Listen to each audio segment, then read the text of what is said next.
uh, I'll request now our moderator, Dr. Raghu Thota. So Raghu Thota is going to share his screen. So he has made us some presentation where the questions are there and some highlights of the guidelines are also there. These are our Indian guidelines. So these are the first of our Indian on the cancer pain management. So we are going to discuss, we are going to keep our discussion around those guidelines. So Raghu is now, I hand over it to the Raghu. And now Raghu, please you can start your panel discussion.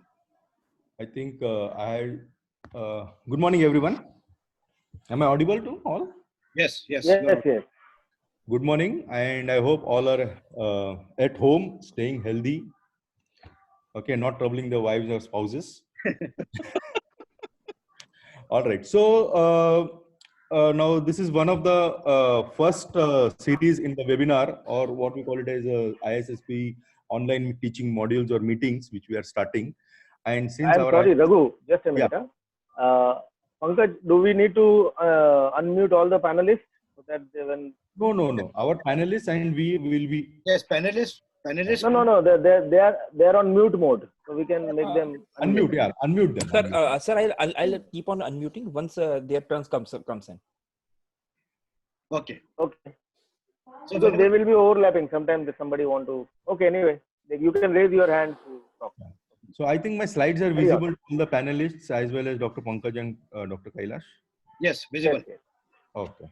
All right. So we will go with this, and what we will do is that the way we will be going is that we will be first discussing about the guidelines, why it was important and all such things, and then later on we will discuss one case and we will discuss the case according to our guidelines format.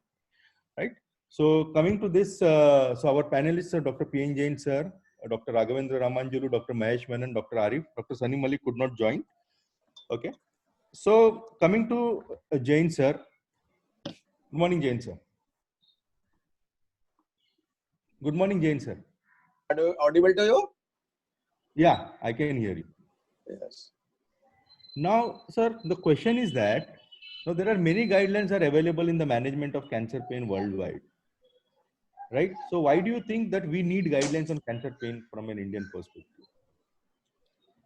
In medical practice, every specialty, every disease, every clinical condition are having guidelines because we have to speak the same language world over. Sometimes we are practicing in India and this doctor goes to USA and he starts practicing from second day there also. So they should speak the same language. Due to that, there must be some universal guidelines which everybody should follow. And usually these guidelines are made by the evidence, by the researchers, by the papers, randomized trials. So when that makes the actually bulk of the knowledge, and that is why in cancer pain, first guideline came from WHO guideline in 86, and then the NCCN guidelines came for cancer pain from USA. Then CDC guidelines also came. There are so many guidelines, of course, and then country-wise guidelines are also there because there are country-specific problems. Like our population in India is not exposed to opioids, and they are naive to opioids. Majority of the population has not touched the opioids anytime in our country, and there is no other problem opioid-related, sedative-related problems are not there. Stress-related, lot of antipsychotic drugs are used in US and Europe, which problem is not there in India. So their body and their whole pharmacokinetics is different from the European countries, Western countries. That is what I say. Yes, true. So basically, it is that the guidelines which are made needs to be country specific. So that is why we thought that why don't we have our guidelines, and also there are many things which are different. So that's how my second question goes to Dr. Raghavendra Ramanjulu. Morning, Raghu. Yeah, good morning. So that is how, why you think that our ISSP cancer pain guidelines are different from others? I think Jain sir has validated the need for a guideline and how the guidelines are important to speak in one voice. The next component over here is we have actually not just taken a guideline from other countries and copied it down. So as Jain sir perfectly mentions, there are multiple concerns which is actually important to our country. could be from the socio-economic context, could be from the pharmacological context, could be from other economical and other resource contexts, as well as how you will be able to integrate the team services. These are something which are very, very important. And going back to the guideline, we have actually not just incorporated about 9 guidelines which are there around the world, which is already put to practice already, and they are actually being practiced. To mention a few, Malaysian guidelines, Scottish guidelines, the NCCN guidelines, the American Society of Clinical Oncology guidelines, and British Pain Society guidelines with Singapore. All these were actually looked into. Plus, we have done a separate search into each one of these aspects, which is actually going to be important to us. Not only there, the ISSP, actually the central body, the executive committee was the core which actually initiated, appointed who could actually form the coordination. So the 2 coordinators were appointed. And after that, there were 3 parts which actually got divided into, it was actually mentioned as 3 tiers. The first tier being, you comprise the guideline being developed by a committee. And that's the first part. The second tier comprised of internal review. That means to say a group of individuals who are actually from our own country with various backgrounds, medical oncologist to a nurse. So all of them have internally reviewed this from our country's perspective, understood what it is, and over here, which is applicable and understood by them. Now, most of the nurses might not understand, or psychologists might not understand. So that's what we've actually tried to eliminate in all of these. And next would be to validate from the international community. So the third tier was all these guidelines, after being reviewed internally, went on for the external review. So the internal review, there were 11 of them. External review, there were about 8 of them. So once these aspects were looked into, kindly fully formalized, then it was incorporated. I think Raghu did the Herculean task of incorporating every aspect of it, writing to them, getting to understand whether there were any changes to be made. And at certain aspects, when the guidelines were developed, when we did a search also, we did not find good answers or appropriate answers, which could be for our country to put into practice. So therefore, in Bangalore, when the 2019 national conference was held, certain questions were circulated. I think Raghu has actually done all of those, the conglomerating the entire, whatever the facts which came up, emerged out of that survey. I think that has also been incorporated. So therefore, this guideline is just not encompasses only physical or certain aspects. It goes about in the domain of a total pain concept, starting from the first incidence itself. It is actually put to a practical way of actually handling it, rather than only just a pharmacological way of handling it.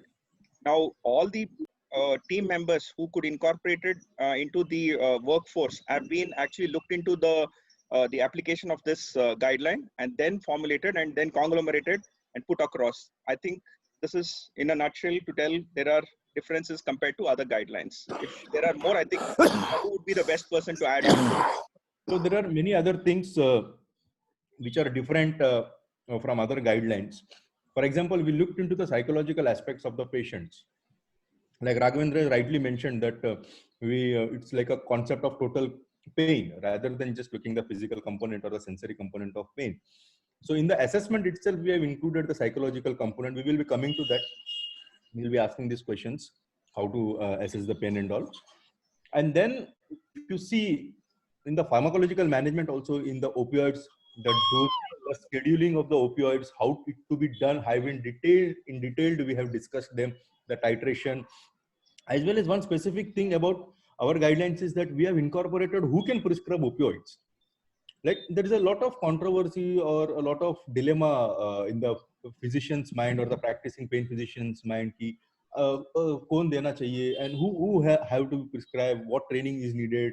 That thing we have also incorporated our NDPS Act, saying that this much training is needed for the physician to write a prescription of the opioids, and the rules also we have described in that. And another important aspect we have also described is the nighttime dose, right? So now all the guidelines, they say just okay, you give Q4 hourly, but we have specifically looked into this factor. We have asked our experts regarding the doses at the night, because we can't wake, the patient may wake up because of the pain, but if it is a scheduling dose, he will not wake up for that tablet at 2 a.m. So taking a double dose at the bedtime, and all such things make our guidelines stand apart from the other things. Okay. Thank you, Raghavendra, for giving the detailed version that how our guidelines stand different from the others. So coming to the next question, I would like to ask Dr. Arif. Dr. Arif? Yes. Yeah. So do you think these guidelines allow for streamlined and standardized patient care, which is our major aim to improve the patient outcome? Can you just highlight on that? Yeah, because when you see in other countries such as UK, which has a streamlined guidance, where in every hospital of the UK follows almost the same guidelines. Okay, when you see these things, any doctor in the UK can walk in any of the UK hospitals. So if we do these things in India, our things will be similar. So with this, if it is implemented, any doctor can give the treatment for a cancer pain, and which will be similar in all the hospitals. So it will help us in a great way with our guidelines. Yeah, yes, that is true. So the major aim or basic objective of developing these guidelines, and even Dr. Jain sir has also mentioned that there should be a uniformity of the patient care. Now, patient comes to Mumbai, patient comes to Kolkata, patient goes to Delhi. The treatment should not vary, means there should be some basic constancy. Okay, it may vary based on the individual conditions of the patients. That is okay. There may be slight flexibility, but overall, if in a crude way or in a brief way, if you see that it should be standardized at all corners of India. So that is what is the major basic concern, objective of developing the guidelines. And I thank ISSP to give all of us this opportunity. Now, another question is that to again Arif, what do you think? Is there a lack of consensus among the practitioners to follow which guidelines?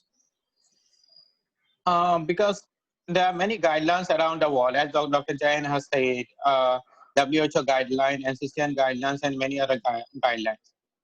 And all the guidelines have some specific things. So people tend to see one or two things from one guideline, and other people see the things from other guidelines. So there is some discrepancy among them. So by doing a guideline, which is Indian guidelines and which is in Indian context, taking into account everything what we have in India, what is available, many of the things might not be available in India. So with this, there should be a uniformity after this. Yeah. So continuing with the same question, I would like to ask Dr. Mahesh. Dr. Mahesh? Yes, I can hear you. Yeah. So based on this, like there is a lack of consensus among the practitioners to follow which guidelines and what. Is it Mahesh? Yes, that's me. Oh, yeah. So what do you think is the legality of these guidelines in our country? So, first of all, good morning and welcome to everyone here. Thanks for this opportunity. Now, to answer this question, you have discussed the scientific validity and how you have gone through a very extensive process of speaking to key opinion leaders and making guidelines.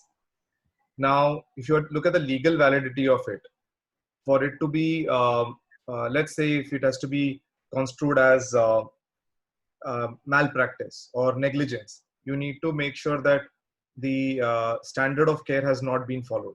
But the moment you have some consensus amongst people of a particular level of qualification or understanding, then it usually qualifies as best, I wouldn't say best evidence, but standard evidence. So adhering to guidelines makes sense. Having said that, in the court of law, usually it will not be that if you do not follow guidelines, it is wrong. And if you follow guidelines, nothing can happen to you.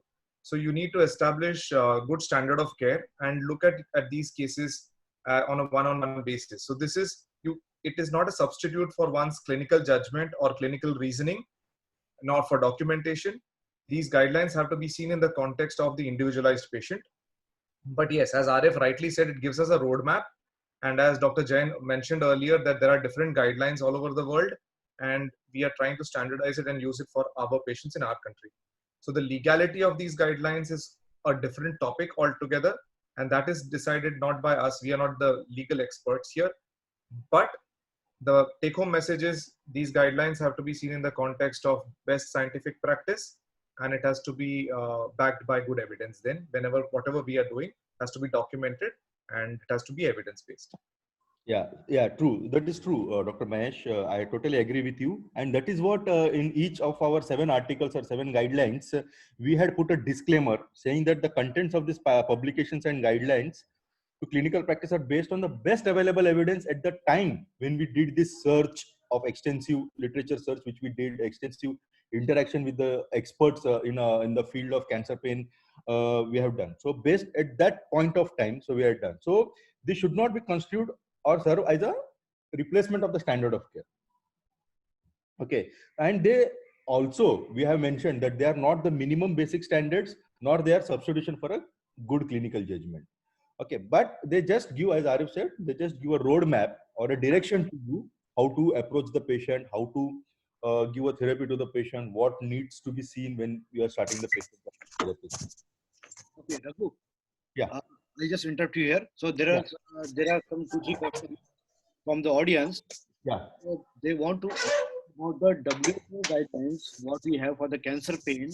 Yeah. So they want to ask basically whether there's a we are following those guidelines in this our guidelines also. We are incorporated those guidelines also in our guidelines, and how they are different from our guidelines, WHO guidelines. Yeah. So we have incorporated the guidelines based on WHO also. The WHO analgesic ladder is the main pillar of managing cancer pain. If you see cancer pain management, almost 90% to 95% of the pain is managed by pharmacology. And based on the WHO, almost 85% of the pain can be managed or rather controlled, I will say. And we can give them a good quality of life by following this 3-step ladder. Adding the 4th-step ladder, which is not at all incorporated, is not yet incorporated by the WHO, but we still say that okay, the 4th ladder of a WHO is an intervention. Yes, the intervention. So we have slightly modified, have not got way away from the WHO, but we made certain alterations in the dosing schedule of our medications. Second thing is that we have used medications which are available in Indian market. We are not talking about hydromorphone. We are not talking about oxycodone, which is not available. So we are not discussing those medications at all. So we are discussing medications which are there in our market, which are easily available. So that medications we have discussed in our guidelines, and we have not totally deviated from the WHO ladder. Okay, sure. I think that add one more aspect here, Pankaj. The thing is, if you look at the WHO guidelines, the psychological aspects and other things, they do not validate which tool to use, what to use, and how to go about doing the complementary and other things. They've just put across a step ladder pattern. And I think Raghu would concur with me, or he could add a point saying that we have actually added all those aspects over here. But just not a pharmacological management. Yes, we have incorporated the best of all of it, but we have actually added and actually trimmed it to the level which we could actually focus on and practice on a daily basis. Yes, I concur with that statement. All right. So, Dr. Pankaj? Yeah, please go ahead. I think we answered the question. Yes, please go ahead now. Yeah, thank you. Okay, so now we will direct. Yeah. Can I? Yes, sir. Dr. Yes, sir. Yes, sir. You have done a survey also of the WHO ladder adherence in your hospital. Yeah. Please tell 1 or 2 lines about that. Yeah, so in 2011, we have done one survey on WHO ladder adherence in our tertiary care center, whether we are following. And we had found that in more 36% of the patients, they are not receiving the adequate morphine dosages. So that was way back in 2011, but you can still see that in a tertiary cancer center also, the adherence to the WHO ladder was not fully 100%. Okay, and we had also seen that when we are giving morphine, some medications, because morphine has certain complications or side effects, especially the constipation, which does not have a tolerance, pharmacological tolerance, it doesn't develop. It needs to be treated. Even we had seen that most of the patients who were given morphine were not prescribed laxatives. So that is what was the outcome when we did this observational study. And based on that, we have made major changes in our prescription guidelines and treatment management of these cancer patients. Okay. So I think we had spoken enough about our ISSP guidelines, how they were developed, how different it is from the other guidelines, and what are the legal standings and legal applications. And we had also answered a query from one of the a delegate who is listening to us, right? So we will go to one case scenario, and we will discuss the management of this case scenario based on our guidelines, right? So I'm starting with a case. It's a 65-year-old woman who has gone to the family physician. So most of the time when we have small abdominal discomfort, we just go to a general practitioner. He works up and he finds that the patient has CA pancreas, and which has an invasion of the upper lumbar spine and destruction of the L1 vertebra. She has only history of hypertension and hyperlipidemia, which is significant to certain extent. Okay, and this is what is our CT scan, which was showing that there is a destruction and almost a near complete collapse of the L1 vertebra. You can see it very clearly. Now, her pain, if you ask me, CA pancreas, the classic pain is in the epigastrium and it radiates to the back. So this is the classic presentation, and it is aching in nature, which is always present throughout the day, 24 hours, and she rates it around 6/10 on an NRS scale. Now she is taking only paracetamol 500 milligrams 4 times a day, Q6 hourly, and she also has some other presentations, not just pain. She has other symptoms also, like fatigue on exertion and a slight decrease in her appetite. And she has a negative history of nausea, vomiting, or constipation. Now, my question goes to Jain sir, and I would like to ask sir that what do you think are the pain generators for this patient, sir? Yes. So now we have to prove also first that whether this L1 vertebra compression is due to the cancer of pancreas, or this is 65 years old lady, so it could be osteoporotic fracture. So we have to take, I think, a biopsy and find out whether this is adenocarcinoma of pancreas, which is metastasized here, or this is just a osteoporotic fracture. So we have to differentiate between two. But I believe here, since she has got the pain characteristic more arising from the epigastrium and radiating to the back, so this goes to in the favor of pancreas pain or visceral pain rather than the fracture pain, because this fracture pain will produce a girdle type of pain, which comes encircles and comes in the forward. That comes in the anteriorly, and L1 means above the anterior superior iliac spine. So this would be bilateral pain, and it could be a Hermitage sign also coming from down, that if the cord compression is there, patient may say that my pain is originating from the leg and coming up. So that is a Hermitage sign, and that could be possible. So we have to prove what type of pain is this, whether this is, so it is certainly a somatic pain, and this fracture shows that this could be a bigger pain than the pancreas pain, but I don't know what is the size of the pancreatic cancer and where it is going, which organs are involved. So all those things have to be elucidated by the CT scan picture and all that, and asking the patient history. History is very important. Most important is history, I always believe. And second is investigation. By history only you can understand since when this fracture pain is there, and since when this pain from the abdomen came, and whether this abdominal pain is in the typical of compression pain or typical of pancreas pain. Yeah, true. If you look at cancer, cancer does not have a single pain generator unless and until, because whenever a patient presents to a physician or to an oncologist, by that time the cancer might have spread. Most of the time it is in stage 2. Most of the times the patient very rarely, especially the CA pancreas patient, comes in stage 1.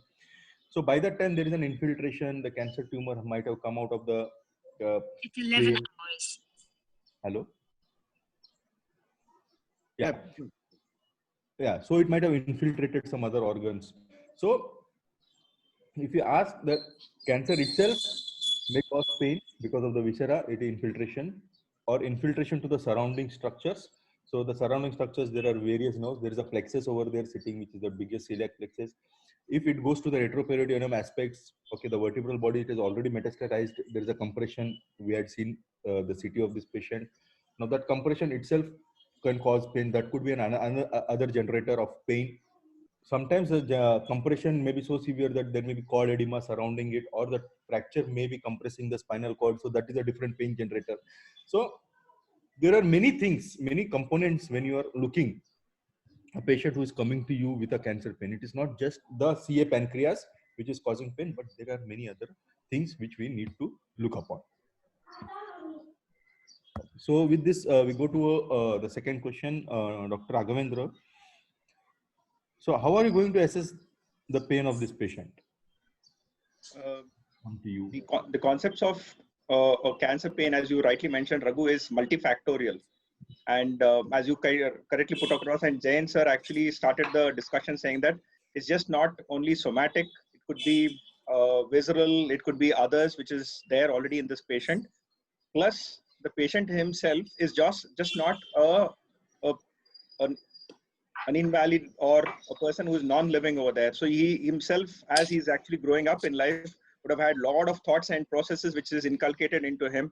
So for him, how he is going to respond, react to a pain, how he is actually undergoing this cancer therapy, how the treatment has been, how he is confident enough that the treatment is actually becoming better, or whether he's actually going down on the treatment is all a concept. So therefore, the next, after physical aspects, which Jain sir has actually put across, the psychological aspects have to be definitely looked into. Now, once the psychological aspects, now cognitively, he'll be thinking, he'll be understanding what it is. He will have a behavioral pattern to it. So therefore, that's next, which could be actually there. So psychological aspects are very, very important over here. We should validate. A patient might get a scan for the same patient and she would be fine walking around. But at the same time, if she actually has got pain in the lower limbs and by the next day morning, she's not able to move her lower limbs, the pain which she's going to express is going to be 10 times more because she's not mobile or she's dependent on anybody else. That's a psychological concept which we will have to consider. Now, in terms of what this person was relevant to that family, how she was working and how she was actually able to actually make the livelihood, daily living, I think economical factors also play a very, very important role over here. The next concept would be, why me? Why did I get cancer? What is my doing in this? What is the belief? Whether the person is, what is his spirituality believing? I'm not talking about religion over here. I'm talking about the spiritual collect. So what would be their understanding? And how much of support they have actually got? She's got to look after herself, to carry on her livelihood, to carry on her treatment, and how it goes next. I think it depends upon all of it. To summarize, the total pain concept is just not physical. It is psychosocial, economical, as well as spiritual. So 5 different aspects have to be thought about. And in our recommendation or in the guideline, we have actually told saying that we should have a comprehensive pain assessment of all these aspects. That's very, very important. We should not neglect or negate only physical. I understand we will have to look into the pain concept of physical aspect being handled first and then go on to assessing all of it. For psychological, PHQ 9 has been put across. Patients should be educated about pain control and other things, how to use the tool or how to actually assess this tool or how to validate in terms of what is his score, how is his score, all those things are very, very important. So therefore, at all points of time, we should be able to actually interact with the patient, and patient is going to guide us. He's the individual who's in an issue. I think we'll have to believe his words much, much more than anything else. That's what I would actually try to put across. Yes, Dr. Raghavendra, you are true that we had actually inculcated or incorporated this comprehensive pain assessment in our guidelines, and we have given a specific importance to this component because it is not just the physical thing, as you rightly said. Because when a patient comes, the news of cancer itself is so devastating to the patient itself as well as to the relatives or the care. So we have to look into all aspects, not just the patient, but the patient is getting. So now here you rightly said you have to look into the patient's financial aspects. Now the patient here is a 65-year-old. Okay, we agreed she may be a retired patient, but still we have to understand that how much she is contributing actively to the family income. All these things make a lot of importance when, because you may be giving medications to the patients, but the patient is psychologically not in a phase to accept all these things. They may not be what we say following our orders. They will say, this is least thing which I am interested in. What is more important is that who is going to look after my son, who is going to look after his wife, kids, and all those things have to be tackled. So that's why this component of total pain is very important when you are treating this type of patients. Dr. Raghavendra, I would like to ask you, can you highlight upon this PHQ-9 scale, or you be using something different? For our hospital, what we try to do is first actually go through an assessment. So as everybody actually is going for pulse, BP, respiratory rate, or the 5 vital signs which are required to be before entering into the OPD itself, a psychologist is there who will actually do a distress scoring itself, whereas the distress thermometer, which is by the NCCN. So once we have actually picked up who's actually having a distress score, which is more than moderate, based upon that, which is a self-reporting score by the patient himself, they would be actually administered by the psychologists themselves, the PHQ-9 or the GAD and other things for the anxiety, depression, or the PHQ-9. So it depends upon the psychologist who's going to validate that patient, which is applicable, and they would actually take on this. Yeah, regarding this, I would like to ask one question to Jain sir. Hello, Jain sir. Yes, yes. Yeah, sir. There is one score called a generalized anxiety depression scale, which we have to Yes. GAD score. Yeah. Can you just highlight on that? What was the findings which you had? We have done one study in our cancer pain OPD on 435 patients, and we found that 76% of the patients were in moderate anxiety, and depression was also, PHQ-9 was also applied, and we found that about 11% patients were in severe depression and anxiety, so they were referred to the psychiatrist, and only some very remaining little 10 to 15% remaining were there who were having mild. So there are so many causes for anxiety and depression. You know that patients are suffering from so many other things. So total pain concept has to be incorporated, yes, in the treatment. Yeah. Thank you, sir. So why I have generally asked this question very particular, and why I'm stressing is that 11% of the people who are in severe depression, which needs a psychological intervention. Otherwise, forget the active therapy, we may lose the patient by suicidal intentions itself. So that's why this component of assessment is very, very, very important rather than just unidimensional tools. And also I would like to ask Raghavendra, what is your take on multidimensional tools? Though we have not put in the summary of recommendations, but we had specifically mentioned about the brief pain inventory and all in our manuscript of the guide. So what is your take on the multidimensional? Unidimensional is going to just give the severity over there, and it is not going to comprehensively encompass the entire aspect how this pain is actually allowing this patient to function properly or not. So in terms of actually for a clinical practice, if we are at least start off on taking the right history and doing the unidimensional tools, whether it could be in the OPD, whether it could be in the ward or at regular intervals by a nurse, it is not only at a place wherein a complete comprehensive assessment has to be done by an expert.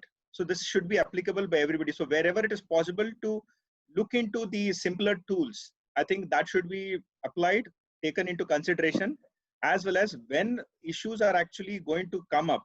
I think that's where you would actually do how this functioning and other things are getting affected by pain. I think Mahesh has got a point to be made. I think Mahesh, go ahead. So just wanted to interject here that while we are discussing guidelines, when we deal with cancer patients, we almost always remember that in India, a lot of cancer patients practically are brought by their relatives, and a lot of assessment of the patient's pain is also reflected in how the caregiver perceives the pain. So while we are doing this, the caregiver distress, for example, if you ask the patient how much pain he or she has, the caregiver may over-report or under-report. And this is clinically very important because these are the caregivers who are actually administering the medicines to these patients. So they may not give the medicines which you have prescribed, or they may over-medicate the patient. So at this point of time, practically in the assessment, we should also kind of create an umbrella around the caregiver so that while we are dealing with total pain of the patient, we are dealing with a much broader spectrum and dealing with the caregiver. So practically it will make a difference to the patient in terms of getting the medicine. Okay, Raghu. Yeah. Yes. So we'll take some questions here. Yeah. Okay. So we have with us Dr. Gedu sir is also there with us. Good So morning, sir. Yeah, he would like to comment something on the patient's pain score and WHO guidelines. Yes, sir. Dr. Gedu sir, good morning, sir. Yes. Sir, Can you hear me? we can hear you. Can you hear me? Yes, sir. Yes, sir. Yes, we can hear you, sir. खून आ गया खान से. आपकी आवाज में तो दम है ये सर, अंधेरा पहुंच जाती है.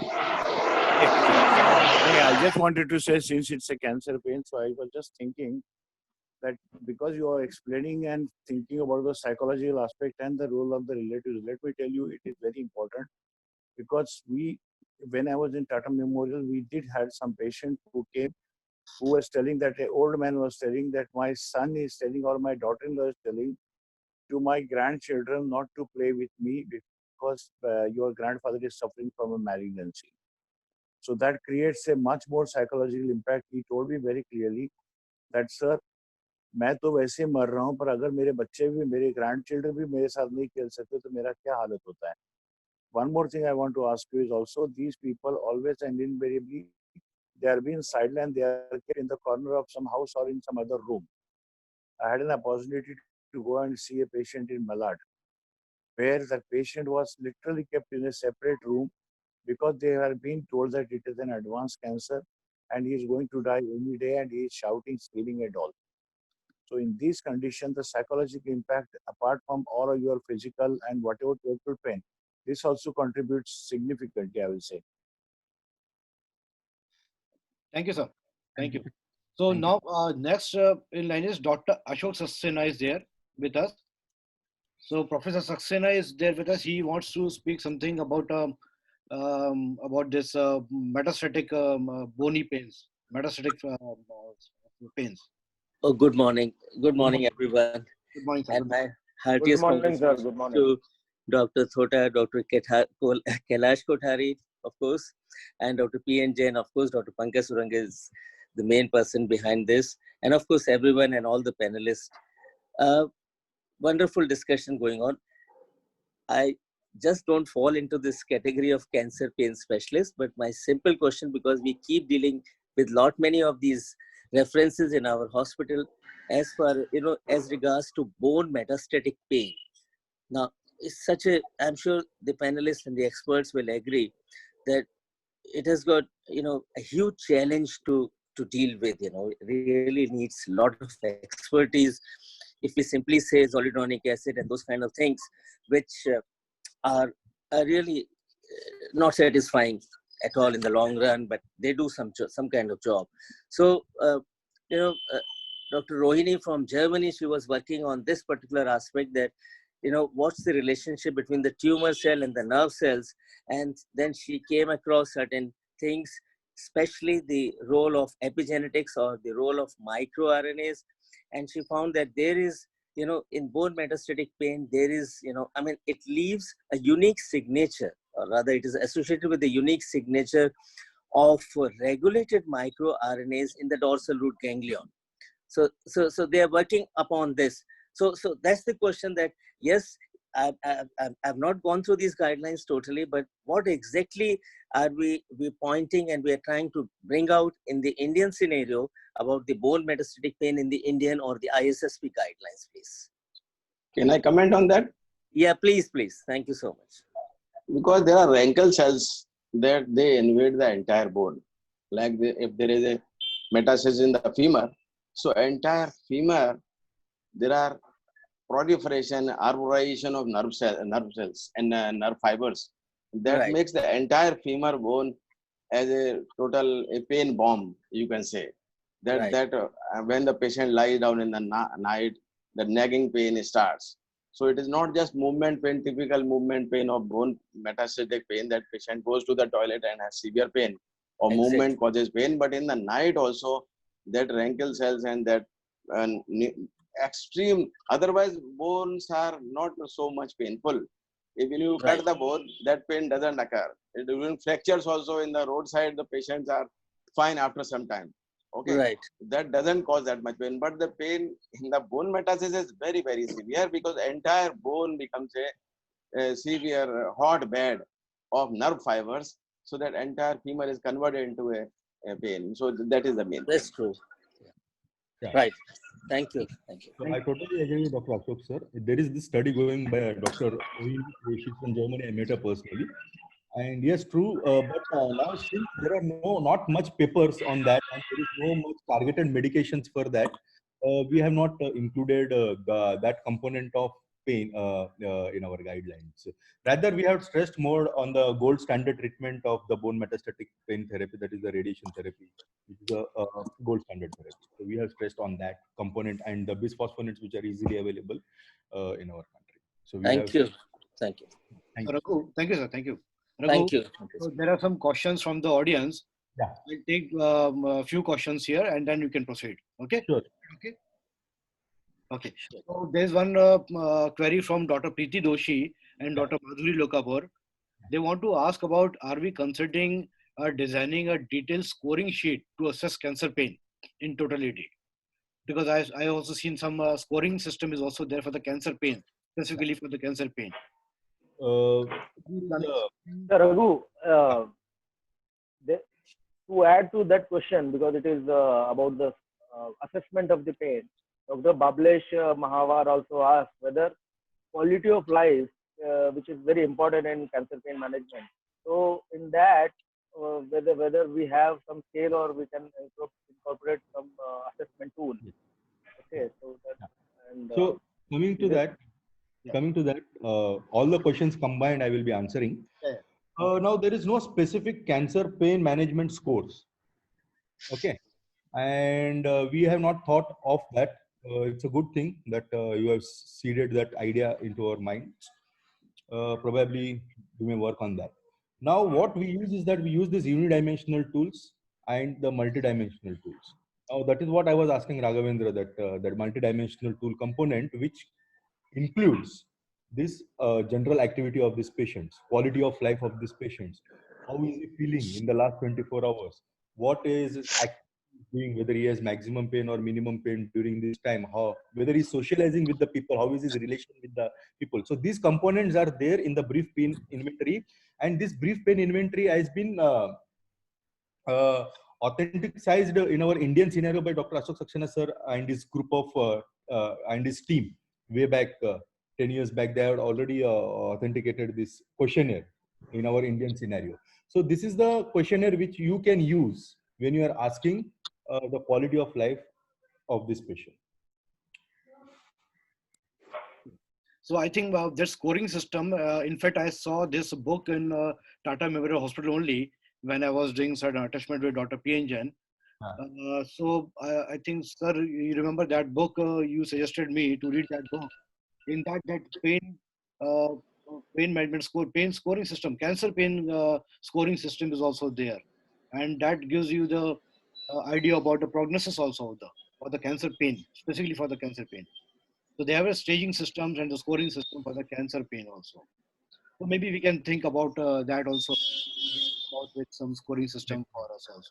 Yeah, they are having Edmonton symptom scale also. So that includes various symptoms, quantum of those various symptoms, how severe they are, base pain.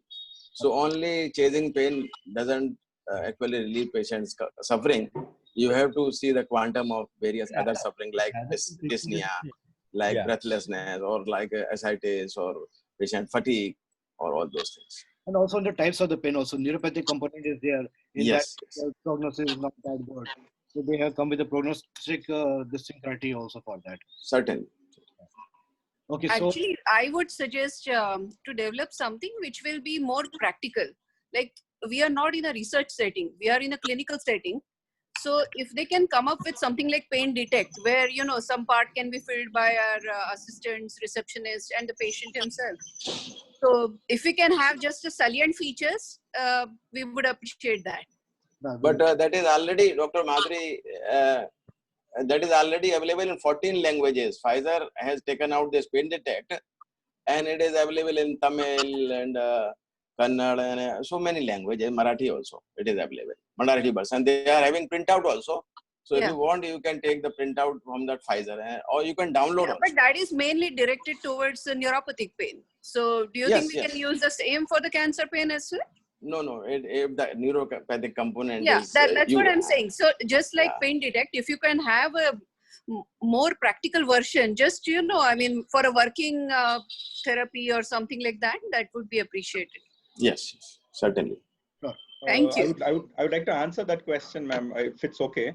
In terms of actually having specific, like Jane sir did mention, Edmonton Symptom Assessment Scale, ESA scale, is already there for symptoms. If you look into other aspects, now psychological, social, you're talking about the comprehensive assessment of an entire patient by one scale or one tool is not there, because everything goes into a different component, and everything itself is a big a Pandora by itself.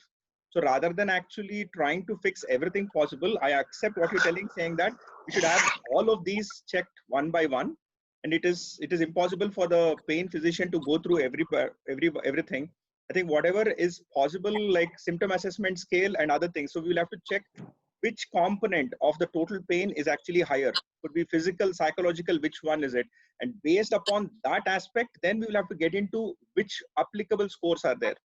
So I think getting all the scores together and doing it like a pain detect. See, pain detect actually gets only a neuropathic component, a specific component of pain here. But over here, cancer pain is actually complex, and we incorporating all the tools into one aspect or one sheet might be No. Don't get all the tools, but just get a working questionnaire or something like that. Then, like you correctly said, that if we think it is going in one direction, we can definitely assess that. Okay. But like patients mainly come to us for pain. They don't come to us for psychological help. But if I get some kind of a pointer, I could always, because like you cannot be a psychologist, you cannot be a counselor and everything. So I would concentrate on our area. So if you could give us some markers in that. So in that case, I'd like to add one point. Actually, we have this questionnaire, BPI questionnaire, which looks into that one component of aspect where we have to see the major outcome of a patient who is coming with cancer pain should be giving a good quality of life. We are not, as a pain physicians, we are not there to cure his cancer. So we can give only him a good quality of life. So we can use this BPI score as that tool, and we can assess the baseline score. And after 2 weeks, when the patient comes for a follow-up, we can reassess and we can find actually the difference between these two. And we can actually say, yes, we had given him a good or not, or the worst quality of life. So, yes, agree with you. Yes. Sure, then let's circulate that tool also, like, it could be helpful. BPI is available in all languages. Available in all languages. We will circulate it. We will circulate it. I will share it with the Thank you. And we will circulate it. You have to go fast, Dr. How you can... Sure. Just start with your discussion now. So the next question goes to Dr. Mahesh. So how will you approach this patient for managing her pain? So now this patient has been approached by all of us in different ways. So on a Sunday morning, we have approached this patient from different perspectives, starting from the total pain concept to caregiver. Just a couple of points. First, we see if the patient, the pain is malignant, predominantly or non-malignant, like Dr. Jain said, whether it's related to the cancer itself or whether it's osteoporotic. The second part is whether there is a nociceptive component or a neuropathic component, which is predominant. It's usually mixed. The next point is what is the impact of this pain on the patient's functioning and how we can make a difference. One of the things that I would be doing is, of course, in addition to using opioid analgesics, let us say we follow the WHO ladder which has been described, and we use mild opioids and step up. At the same time, bone prevention measures, like bone collapse prevention measures like zoledronate or denosumab, which may be started. Keeping these two in mind, we see if this patient's not controlled, we will have to bring in other members of this team, because it's not just multi-modal, it's also going to be multidisciplinary. So radiotherapy, and if we are suspecting impending metastatic spinal cord compression, we have to get a neurosurgery opinion to see if that can be fixed, or vertebroplasty to stabilize that area. So this is just a summary of how we would approach this patient for managing. Fantastic. Totally agree. Yeah, good. I totally agree with you.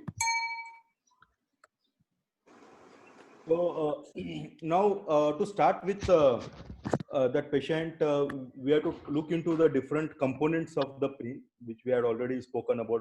What exactly is the type of pain the patient is having, whether it's having a purely somatic pain, whether they are having a purely neuropathic component of the pain. But if you go through the analgesic ladder, WHO 3-step analgesic ladder, okay, so opioids are the drug of choices for managing this type of cancer pains. Okay, and if you see our guidelines, okay, so we have also imbibed those guidelines as per our scenarios and availability of the opioids in our country.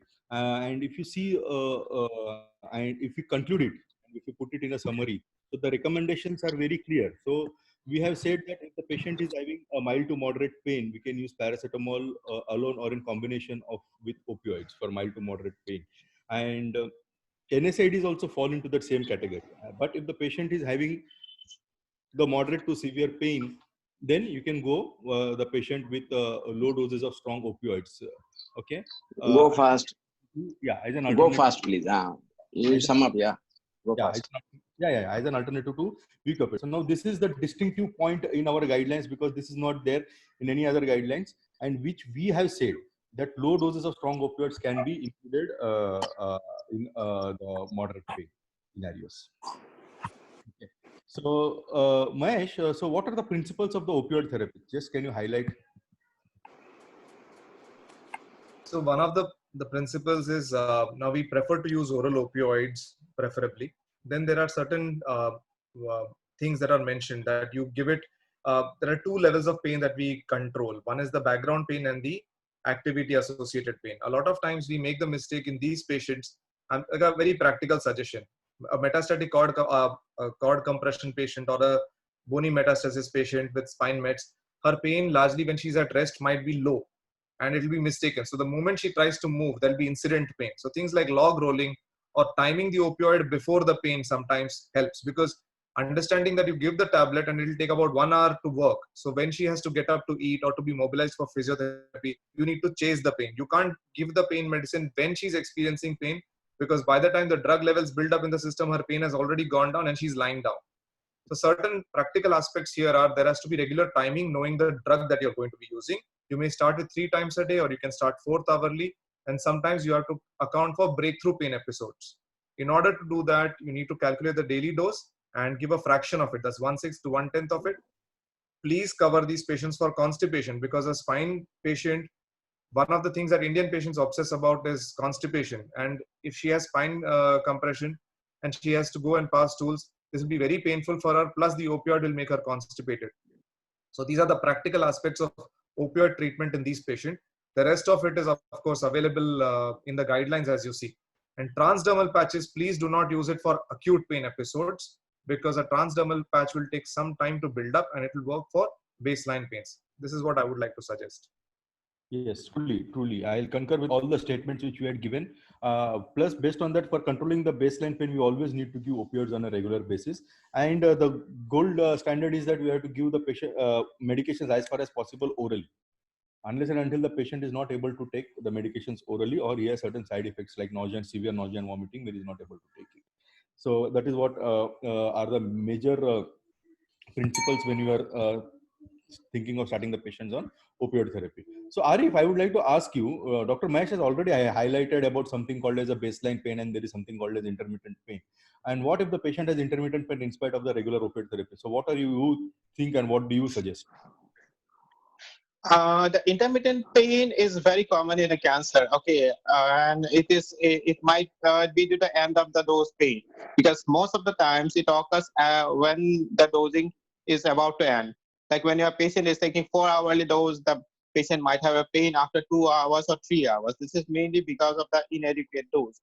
So the best treatment for that to increase the regular dose. And sometimes the patient might have pain before certain type of activity, that is called the incident pain.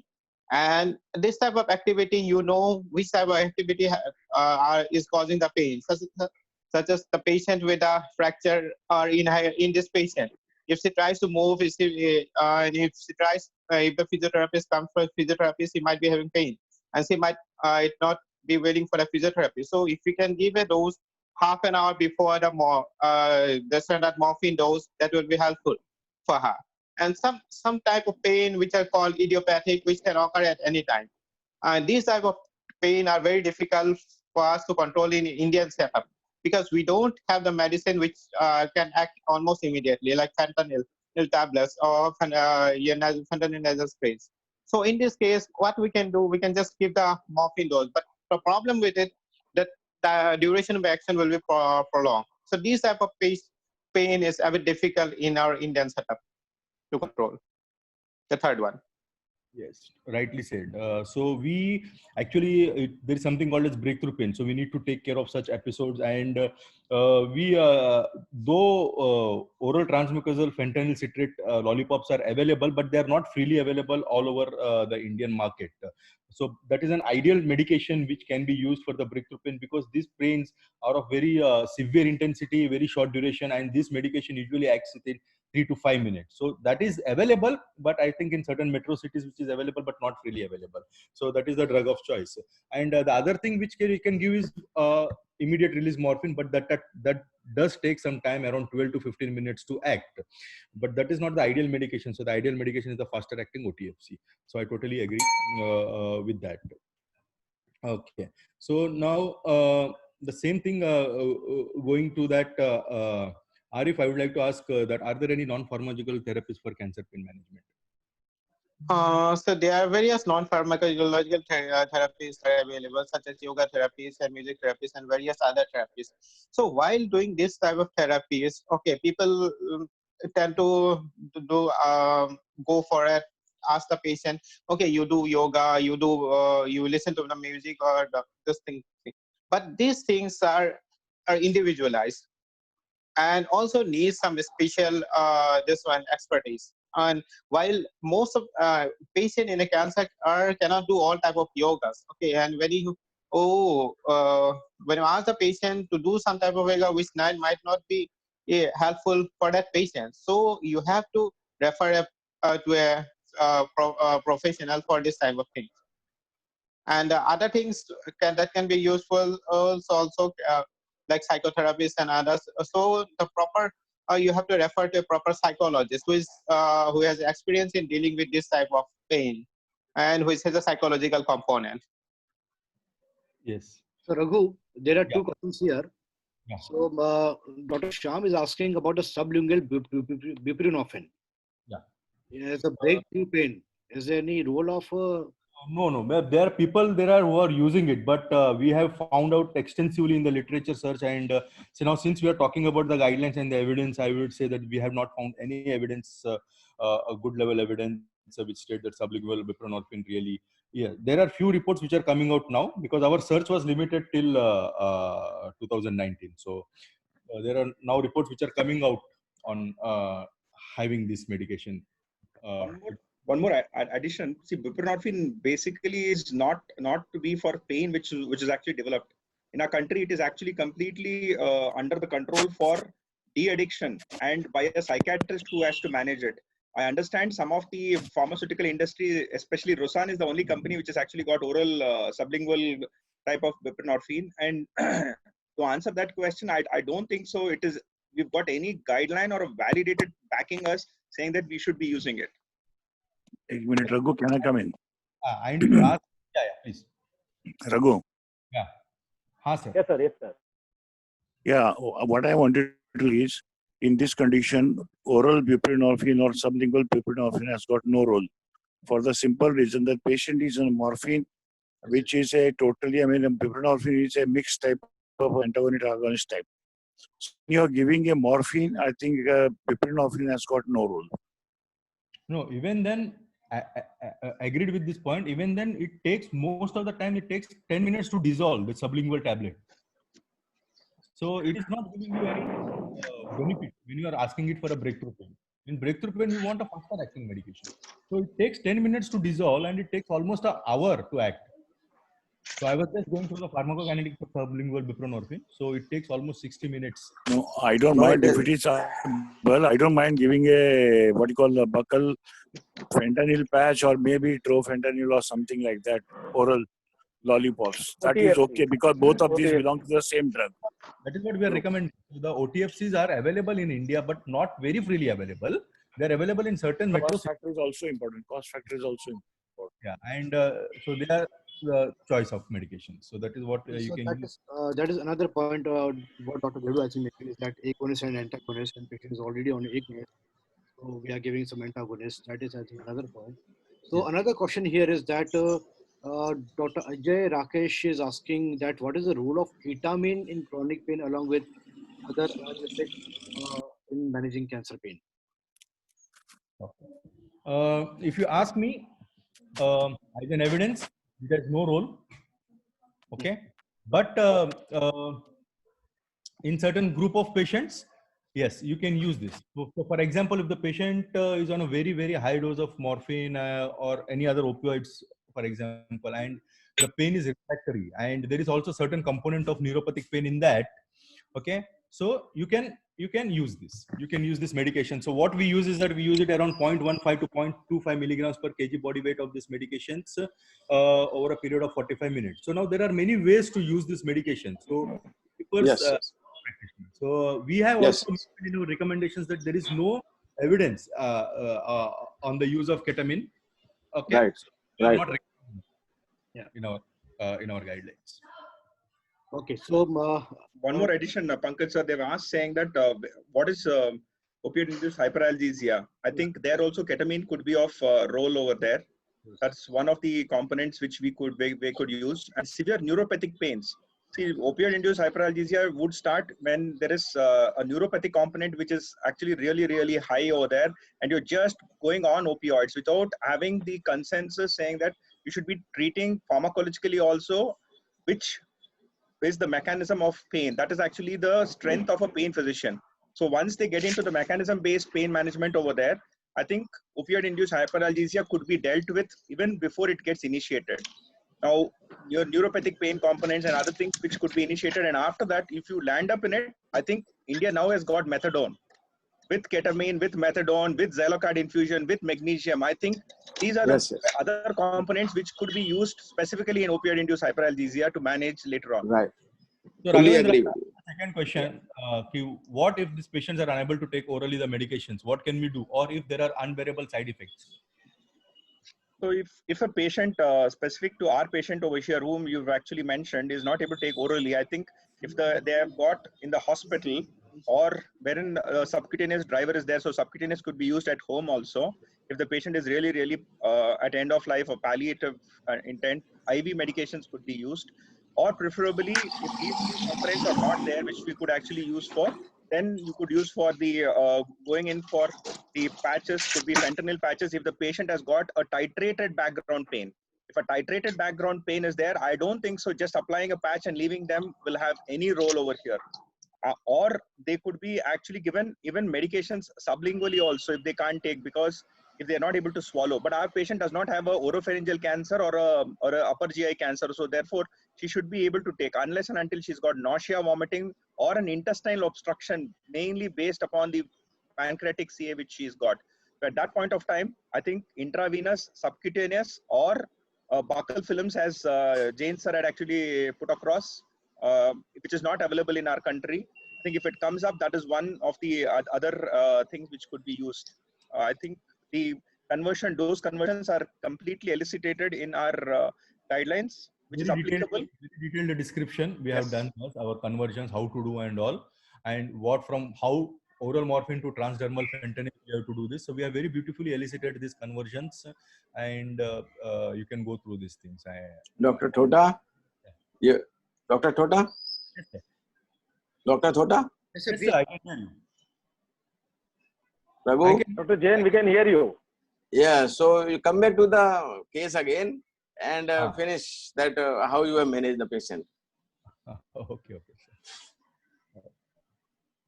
Okay, so sir, so what is your take on managing the opioid side effects, sir? Yes, so therapeutic window has to be opened if the patients are showing side effects. But we have to see the response first, side effects later, whether your patient is responding to morphine, whether escalating the dose of morphine relieves the pain or relieve the symptoms or rather side effects. So that way, if you are seeing the pain relief is occurring, but side effects are also increasing, then you have to do the opioid rotation, like everybody has talked about methadone, adding ketamine, or going for very different scenario using buprenorphine in some scenario, very limited case. Though Cochrane consensus guidelines do not show buprenorphine as a good drug for cancer pain, generally we do not use for that purpose. So you have to open the therapeutic window and aggressively manage the side effect, like constipation you have to aggressively manage. If the patient is developing sedation due to morphine, you have to aggressively develop that. You have to use methylphenidate and all that, and sometimes amphetamine type of drugs are used, but though not available in India. And these things are very important. Side effects you have to aggressively manage. All right. So rightly said, because opioids do cause, there is no tolerance to the development of constipation in the opioid. So that side effect needs to be tackled by adding one group of laxative. And if even if on one group of laxative it is not getting managed, then you can add two group of laxatives and you can go up to 3 groups of laxatives. And if it becomes unbearable, or if the patient says that it is unbearable, then we can think of something called as opioid switch or opioid rotation or some other interventions which can. So, based for coming on to these interventions, I would like to ask Dr. Mahesh, what do you think is the role of adjuvants, right? Dr. Raghavendra has rightly said that there is something called as mechanistic based management of the pain. And also, when do you time the interventions? So So Raghu, I just want to interrupt here. You know, there are a lot of questions which are coming on constipation, because I think many people have lot of problem in managing constipation of such patients. Okay. Any recommendation or guideline, Dr. Jain, Mahesh, somebody, Raghu, just tell them about constipation management, because it is very common and problem.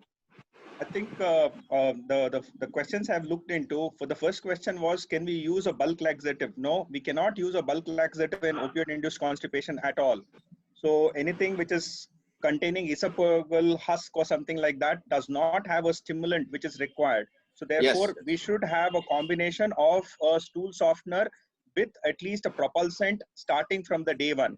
So simple Crimafin Plus, which contains sodium picosulfate, as well as the others which can actually stool soften, which is available over there. I think milk of magnesia and liquid paraffin is available over there on all of it. I think that's the first to start off with.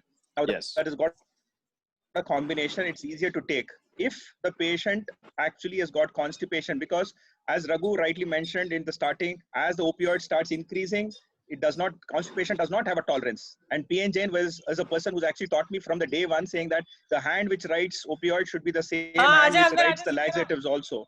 So therefore, I think once the opioid doses are going up, we should actually add a stimulant, a laxative over here. Now, when you come to large gut stimulants, that is Senasoft tablet or sodium picosulfate, which acts on the large gut. So therefore, those are the most comfortable and commonly used. Patient will not have a abdominal feel of crunch especially in the early mornings. Whereas Bisacodyl, if they use, they'll go into a form of the spasms or kind of feel saying that they're not very, very comfortable early in the morning. So Sena compound is not acceptable. Yes, Sena compound, yes. Sena compounds as well as, yes, sir. Sena compound as well as sodium. Tablets of Sena, So start with 1 BD or maybe HS dose, then 1 BD. If it doesn't, then even you can use 2 BD also. We have used 2 BD also sometimes. Yes, go ahead. Yeah, Raghavendra, go ahead. So after the liquids, we have gone to the tablets for the large gut and small gut, and then look into for Macrogol or something wherein you have a patient who's already completely constipated. it is actually formed like pellets. You've actually gone ahead and actually debulked the rectum. If a patient is actually completely constipated for more than 7 days, you've given high up enema. You know that the entire transverse colon and the ascending colon is completely filled up on an X-ray if you have taken. Then macrogol, which is actually the next component which could be used. I think this could be a simple thing. I think Bristol criterias are there. So many other criterias are there to check how patient actually is opening bowels or how constipated they are. So actually look into that, and then we could actually go into these specificities. Many times. Carry on messages, no bulk laxatives for opioid-induced constipation. I totally agree with you. Just one point. Can I add? Yeah. Sometimes the motion becomes so rock-like that we have to advise the patient to manually evacuate the patient using the gloves and manually detach the fecalith. Yes. Yeah. So that is what, and that is also we have recommended in our guidelines, and that is what we have stressed upon. So they should be routinely prescribed both for prophylaxis as well as the management of opioid-induced constipation. And manual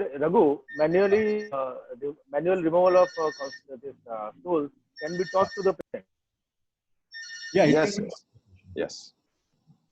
You can talk to the patient, and if the patient can himself do it, best. If cannot, then somebody can also near and dear. And of course, you have to use the Vaseline, and you have to. There are some single-digit gloves are also available for that purpose. So there is a full packet of available. Outside, it is available 100 packs that you can use that. Yes. Yeah. So Dr. Mahesh. Of course, yeah. Of course, enema sometimes also prescribed before that. So use enema aggressively, and they can use every third day enema when the pharmacology fails. Yeah. Go ahead. Dr. Mahesh? Yes. So role of adjuvants and the timing of the interventions. So as we discussed that most of these cancer pains have a mixed component. So we start the adjuvants pretty early. The adjuvants we would like to start are gabapentinoids initially. With tricyclic antidepressants, what happens is in this elderly patient, you might end up with dry mouth and anticholinergic symptoms which you do not want. So we start with gabapentinoids, and we remember that it can also cause constipation. The other thing is steroids can also be used in some of these patients if there is some amount of suspicion of cord edema, and it also reduces bone pain. Some of these adjuvants will help. Timing of interventions in India, of course, the practical consideration is opioid availability. Although the palliative care bodies and our pain bodies are working to make sure opioids are available and there are people trained to prescribe it, the ground reality is that once patients leave from, say, a metropolitan city or a town, and they have to go into their villages, then it might be a little difficult for them to procure opioids, and they'll run out of prescriptions. In some patients, it has to be practical. It has to be a decision taken on these logistics, whether the patient can keep coming back again. So if you have an ability to do a targeted intervention, in India, sometimes that may take precedence over, the textbook management of pain. So this is what I would like to say. Right. Truly said. Coming to the timing of the intervention, so it depends on various factors. It's not just the indication, it depends on various factors, because patients, for example, in a center like me where I'm working in Tata Hospital, they come from various corners, and they don't directly come to a pain physician. They usually come for an active management of their disease, that is to a medical oncologist or a surgical oncologist. And once they say that, or they write off that, okay, now nothing can be done, you just go to pain clinic or palliative clinic. Now the patient comes with an intention that I will take medication and I will just push off. Okay. So there it becomes a very challenging thing, because the patient says कि मुझे तो अभी जाना है घर, आपके पास मिलके जाना है. So you are really very confused what exactly to be done to this patient, whether you want to give a pharmacological treatment to this patient or whether you want to give an intervention. So those factors have to be considered very closely, taking into consideration where the patient is actually coming from. For example, the patient comes from Itanagar. For example, if I give an intervention, it is difficult for me to monitor this patient. Now, who is going to monitor this patient? Now, for example, if this patient comes from a place, for example, in Aurangabad, so I may know some person who is practicing in Aurangabad, and I can just sensitize him. Okay, I had done such therapy to this patient, so in the follow-up, the patient may come to you. So kindly, so that sort of arrangements can be done. So the timing of intervention is really a matter of concern, and it is to be based on case to case basis. So that is what I think. So Raghavendra, coming to the last question, I think, can you highlight upon the palliative aspects of this patient? So I think she's a 64-year-old. I'm looking at a homemaker over here. So she's got cord compression is what I would see. Mahesh is actually enlightened about how the surgical intervention would be there. Now, looking at the X-ray or a CT scan, which you have mentioned, I think she's actually got paraplegia. So palliative care concepts for her, it is not just physical over here. It's not just the pain. It could be even getting up, sitting, having food, how much dependent she's on socially over there. That's also very, very important. Psychologically, once the patient is actually bedbound for a long period of time, bed sores and other things, urinary catheterization, bowel opening, cleaning, all those things, these are all becomes physical domains, which are very, very important. Both these physical domains are just not physical. They will have a direct bearing on the psychological aspects and how socially equipped this person would be to actually carry on all these daily routines. We accept or we take granted saying that these are all done by itself. So these are certain aspects which need to be looked into, dealt with from a team's perspective. A single person might not be able to handle the entire aspects what you're mentioning over here. Now, you've actually put across thoughts about economical issues and other things. Now, these aspects needs to be discussed with the patient. What type of treatment? What is the primary goal of management? Now, looking at this patient, she's a pancreatic cancer with metastasis, which is gone into the spine already. So you're looking into a person who is like a pretty advanced stage of cancer. Now, we know that this patient has got a lot of concerns. So it's just not about quality of life when the patient is there around. We are actually looking into how she's actually able to actually cope up with this life with all the support around, whether that's enough or not, or how should we intervene or chip in to actually help them out. Next, during the change of treatment plans or goals of treatment. Now, first, it could be in terms of extending or prolonging or bettering life to a certain extent from therapy matter becomes the primary or palliative chemotherapy, palliative, be in a position to accept any form of disease management. So at that point of time, you would not be talking only about disease management. Then you will have to actually look into other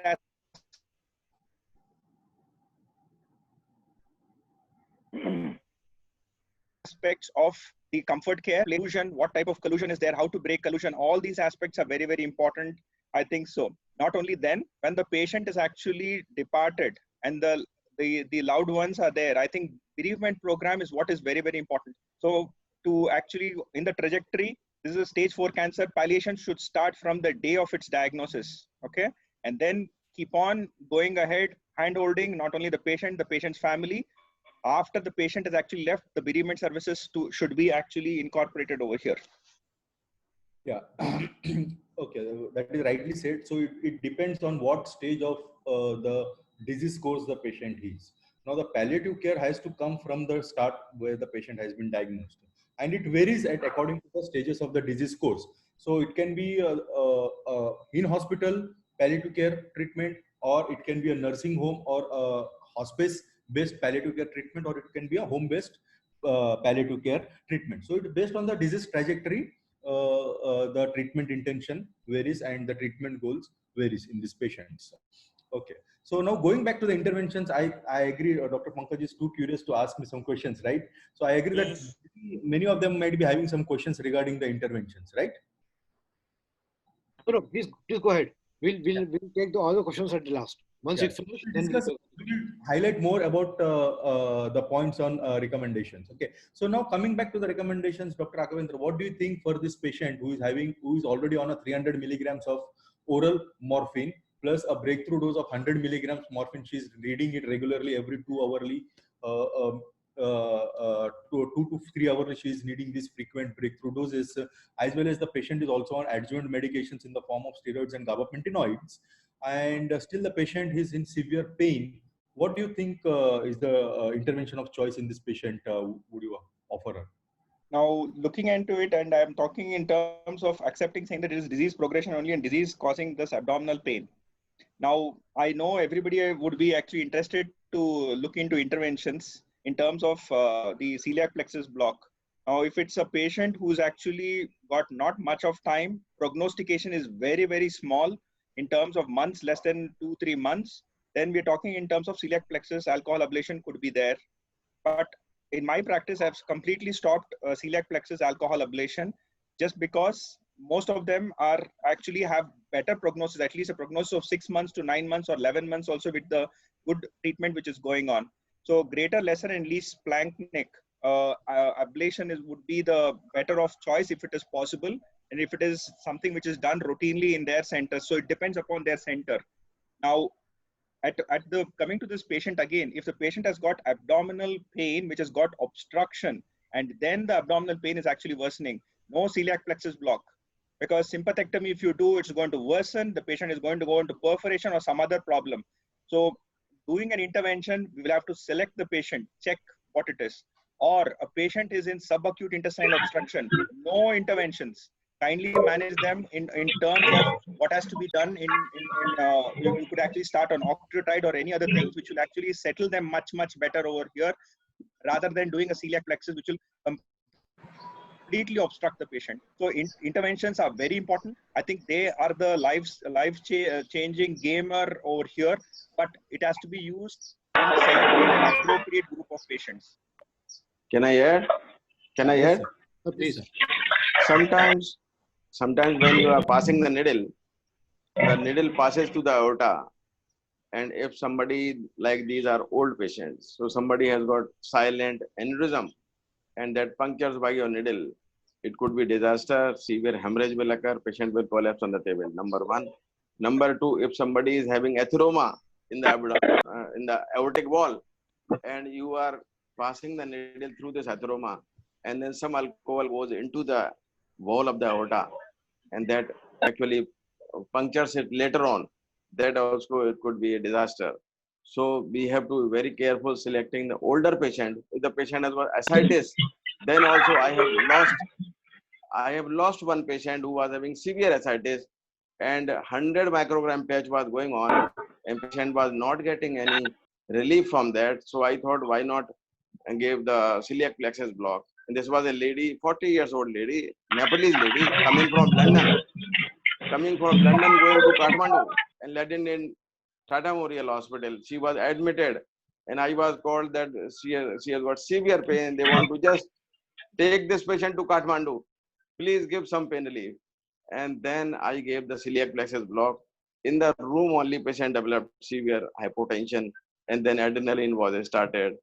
And later on, patient remained for 3 days, but patient never came out of severe hypotension and patient died, though she was in terminal stage. They accepted also but in private practice, when you are in nursing home, it is very difficult to deal such patient. So never do this in scenario of gross ascites or rather very older patient like 70 years old and you are passing the needle and something happens into the aorta. So beware of these things. Thank you. So summarizing all these things, so what comes out most important is that though there may be an indication of giving this intervention, it is very important to select this patient. So selection at particular stage, like rightly said, the patient is in subacute intestinal obstruction or in intestinal obstruction, giving this block is a disaster. If the patient is having an abdominal aneurysm, it is a disaster. Again, coming to this, it's too controversial. Now, for example, if the patient is in a very advanced phase and the planes are lost, if you see an MRI, the planes are lost at the celiac plexus, again, it is too difficult anatomically to give this block, and also even if you deposit the medication may not spread around the celiac plexus block. So again, timing is also very important when you are giving this type of block. Raghu, yeah. Raghu, I would like to tell one thing. May I ask you one thing? Like suppose you're a patient with a terminally ill patient when you're talking about, right? Suppose we know that patient is very is not going to survive for more than 4 weeks or 6 weeks like that. And patient is very fragile patient, very labile patient. In those cases, what is your opinion about putting a epidural, like thoracic epidural catheter that we can keep for 2 to 4 weeks and we can just continuous infusion of the through the epidural catheter? instead of going for the splanchnic or the C-lab neurolysis, because that will take care of your somatic component also, some sympathetic component also, and that will not reduce suddenly the blood pressure also.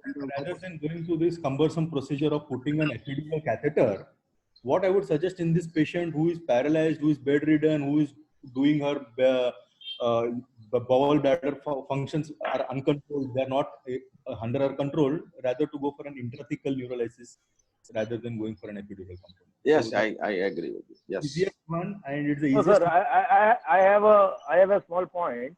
Like this is very practical problem and very practical point Dr. Pankaj has raised. Now you are talking about paralyzed patient, but we get a lot of patients who are moving around, but they are in severe pain. They actually, if you relieve their pain, they can sit and do their office work also. That kind of patient.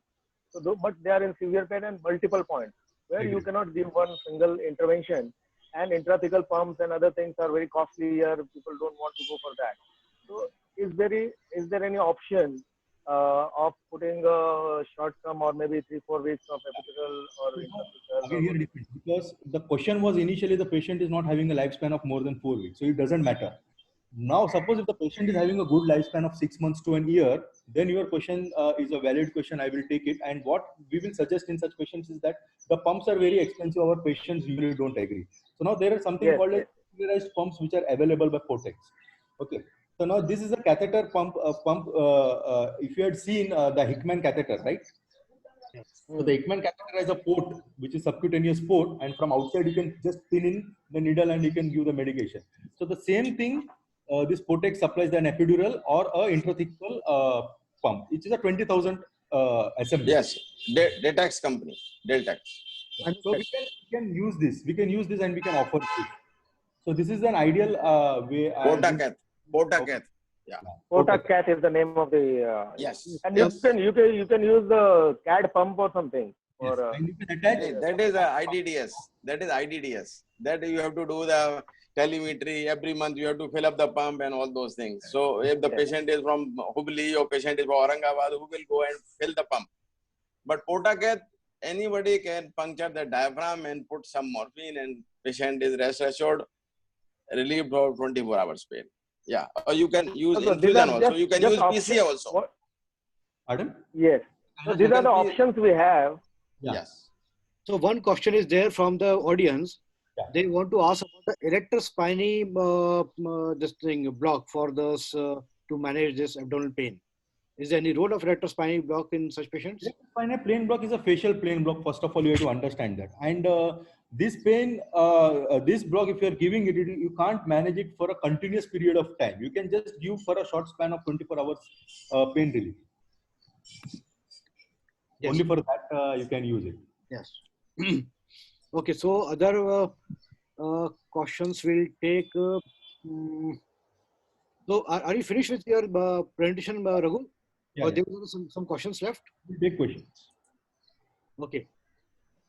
So we can unmute the audience also. Let them also speak. No. Somebody having they can keep a question on chat. Chat is only available because other chat is okay. Fine. Chat is okay. Yeah. Okay. There is one question, Raghu, for panelists about the availability of morphine in this lockdown. Probably the Pankaj also can put some light on that. What ISSP is doing about the availability of the. Yeah, we are coming with another panel discussion, sir. I think we already communicated, but we'll cover maybe in next this week only. We are going to come with another panel discussion on the COVID and lockdown period and pain practice. Maybe in that we'll have some clarity from the government also. In that we'll discuss it. As of now, for audience and everyone, right now we have to follow the telemedicine guidelines if you are doing telemedicine, and you cannot subscribe online other things. We uploaded these guidelines. We uploaded these guidelines on the ISSP website also, and we uploaded these guidelines which are given by the government of India. So we have uploaded guidelines on the app also. We can just go, everybody can go and see those guidelines where they specifically mentioned about these controlled drugs. We cannot use these controlled drugs. We cannot prescribe these controlled drugs. Even if the patient is already taking these medications, we cannot prescribe these medications online. So that strict guidelines are there on the control medications. Now we have requested the Government of India and the MCI, not the MCI, basically the governing council is there, who is looking after the MCI these days. So we requested them to allow at least for those patients who are already on opioids, at least for this lockdown period. Because already patient is on opioids and the patient is not getting opioids, they are getting withdrawal symptoms. That has become a very major issue. And they cannot go here and there to get these prescriptions written by the doctors. Doctors are also not available. So we have requested Government of India, we are yet to receive their reply on this thing. I know because since it is related to opioids, they will take their own time. So currently the situation is that we'll have to follow the guidelines. We cannot prescribe opioids on telemedicines. We cannot send this. Current guidelines is that. Okay. Do we have any other question?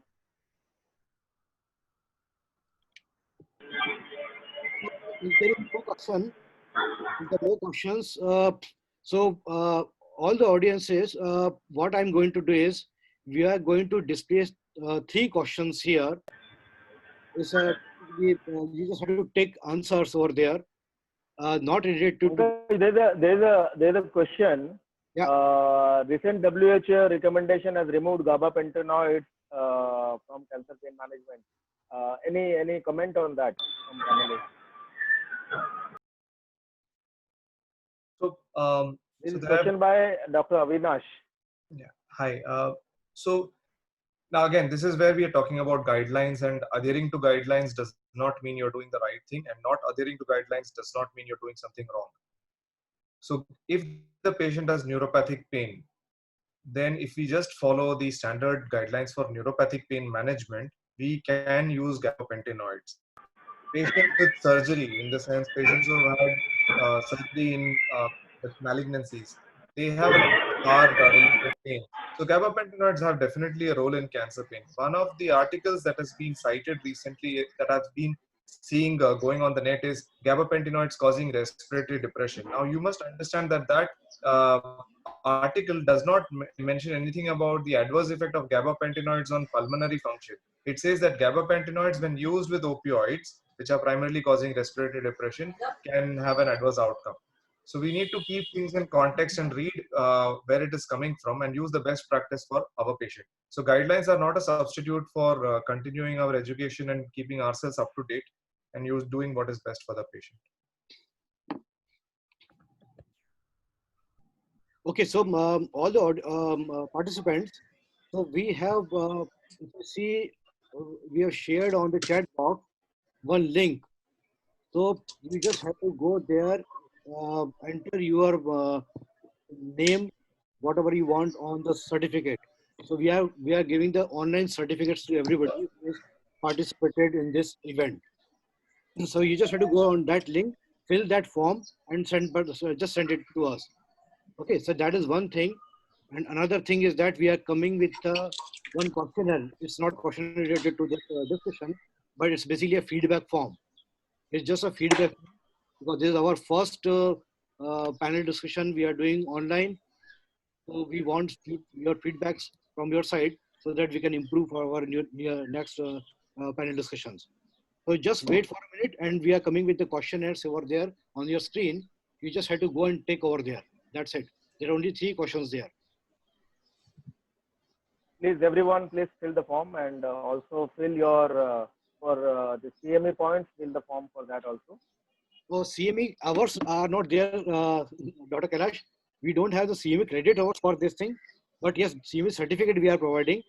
Okay, so certification. Sorry. Yeah, so I applied for this. I asked the DMC president here, the Delhi Medical Council president here, or if anybody is having some link or something is there, you can coordinate with them with your medical council, state medical council. If you can get CME hours for these online modules also, you just find out.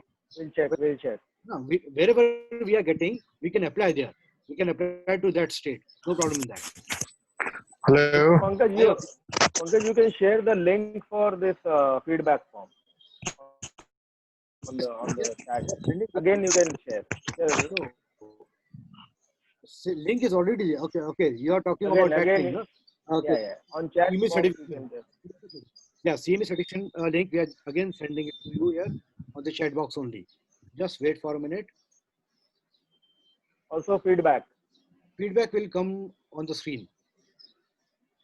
Feedback form will come on the screen. You just The questions are there on the screen for the feedback. Yeah. So this link is coming. Okay, just wait.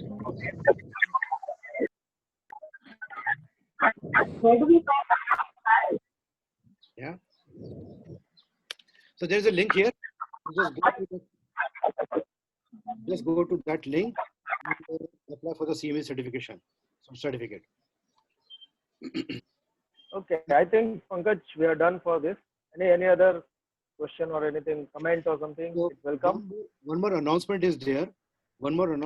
That I saw that there are 150 participants in this. So we are coming with other more panel discussions like this. One in the pipeline is our pain practice during COVID situation. So that is one panel discussion we are coming with that.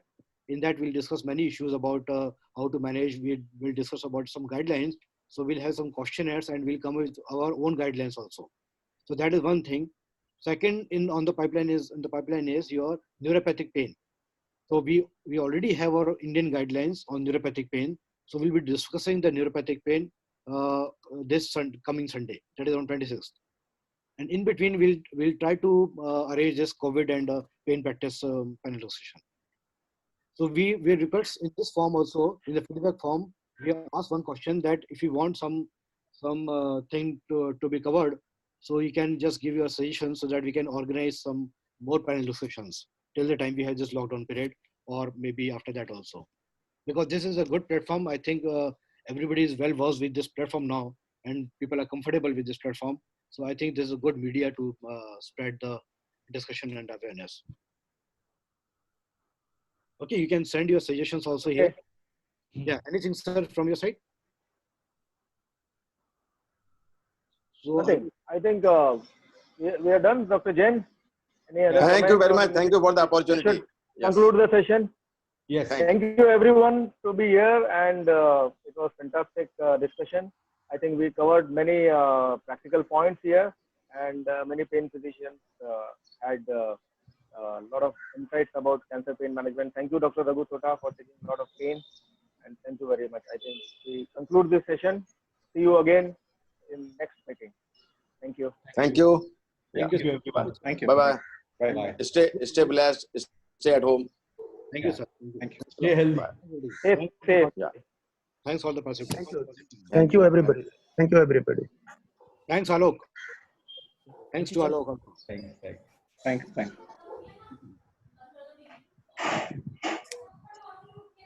Hello. Yeah. Who is this? Hello, Dr. Das. Yeah, Dr. Das. You are sending that link. Link is already there on the chat box. Okay, I'm again uploading that link. Okay, I'm again uploading that link. Okay, in WhatsApp.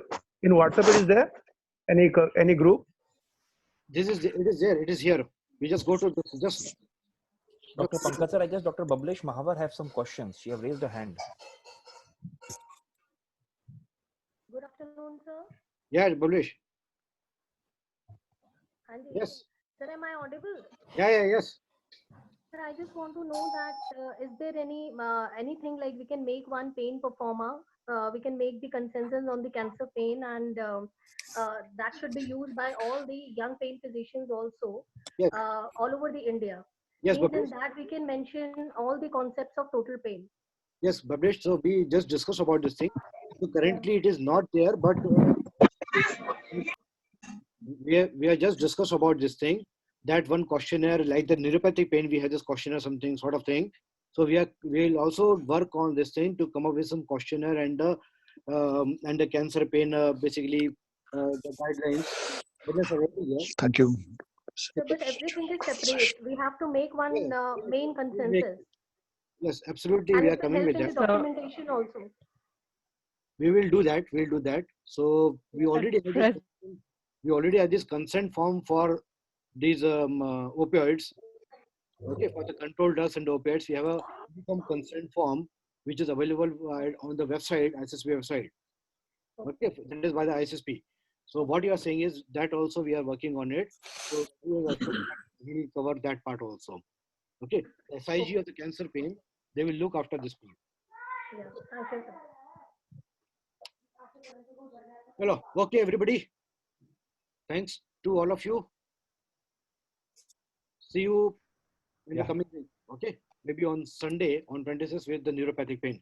So I request all of you to spread the message whenever you are getting message about this panel discussion. Share with all your whosoever is there on your groups, Facebook, or wherever. So please share it widely. Okay. Thank you. Thank you so much. Thank you. Thank you, Raghu. Thank you. Thank you. Thank you. Thank you.